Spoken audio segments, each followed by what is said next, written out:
16 Signs of a Socially Intelligent Person.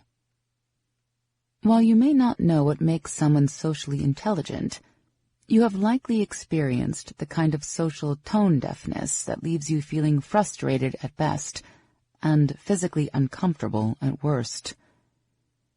Manners are cultural social intelligence, yet it seems traditional politeness is beginning to lose its appeal. It can conjure images of washing out your personality in favor of more uniform behavior.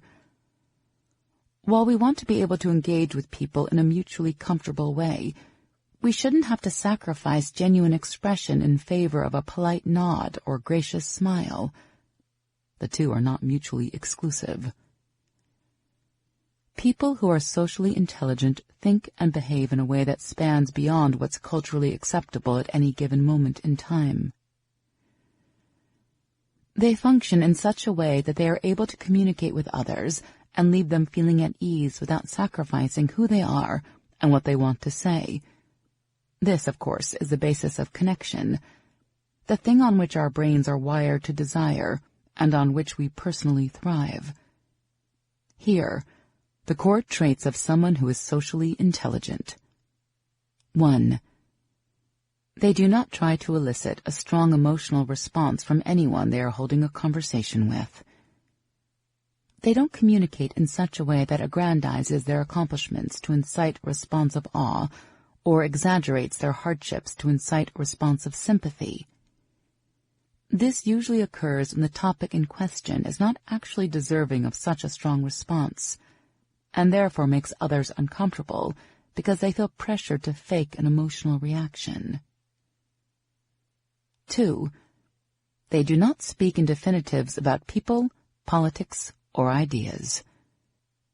The fastest way to sound unintelligent is to say, "This idea is wrong." That idea may be wrong for you, but it exists because it is right to someone else. Intelligent people say, "I don't personally understand this idea or agree with it." To speak definitively about any one person or idea is to be blind to the multitude of perspectives that exist on it. It is the definition of closed-minded and short-sightedness. 3.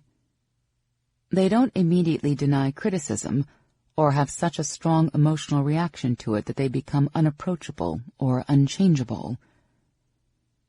Some of the most difficult people to be in relationships with are those who are so threatened by even the slightest suggestion that their behavior is hurtful that they actually end up getting angry at the person suggesting it, reinforcing the problem altogether.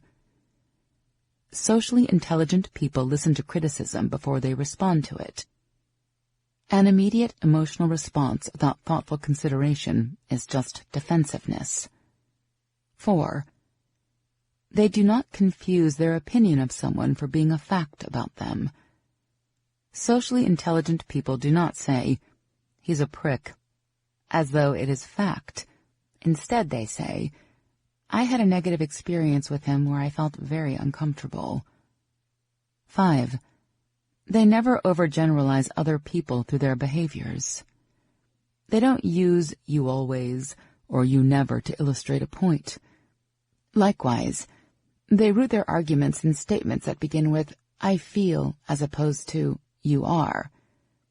They do this because choosing language that feels unthreatening to someone is the best way to get them to open up to your perspective and actually create the dialogue that will lead to the change you desire.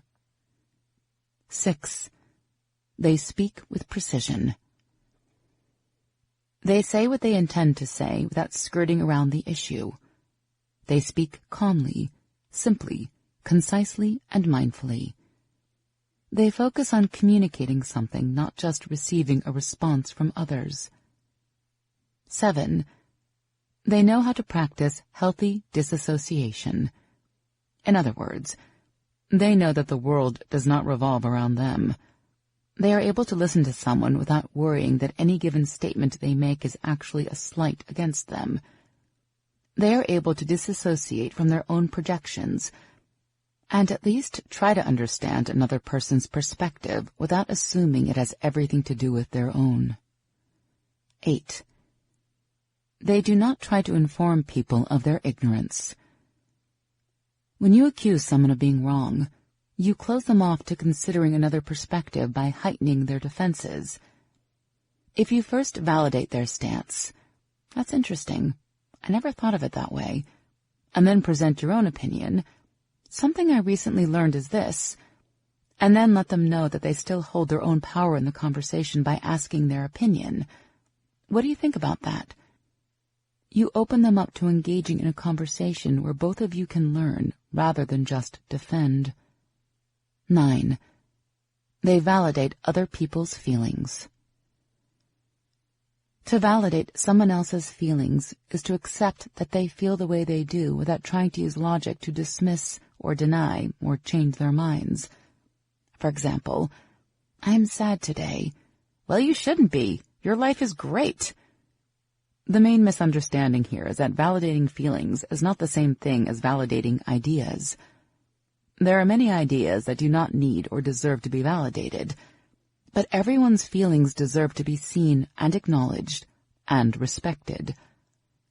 Validating someone's emotions is validating who they really are, even if you would respond differently. So in other words, it is validating who someone is, even if they are different than you. 10. They recognize that their shadow selves are the traits, behaviors, and patterns that aggravate them about others. One's hatred of a misinformed politician could be a projection of their fear of being unintelligent or underqualified. One's intense dislike for a particularly passive friend could be an identification of one's own inclination to give others power in their life.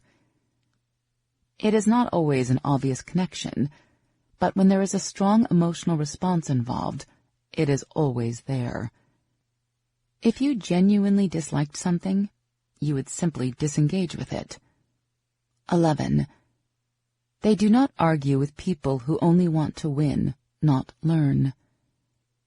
You can identify that this is the case when people start pulling for arguments or resorting to shoddy logic only to seem as though they have an upper hand. Socially intelligent people know that not everybody wants to communicate, learn, grow, or connect, and so they do not try to force them. 12. They listen to hear, not respond. While listening to other people speak, they focus on what is being said, not how they are going to respond. This is also known as the meta-practice of holding space. 13. They do not post anything online they would be embarrassed to show to a parent, explain to a child, or have an employer find. Aside from the fact that at some point or another, one, if not all of those things will come to pass, posting anything that you are not confident to support means you are not being genuine to yourself. You are behaving on behalf of the part of you that wants other people to validate it. 14. They do not consider themselves a judge of what's true. They don't say, "You're wrong." They say, "I think you are wrong." 15. They don't poison the well or fall for ad hominem fallacy to disprove a point.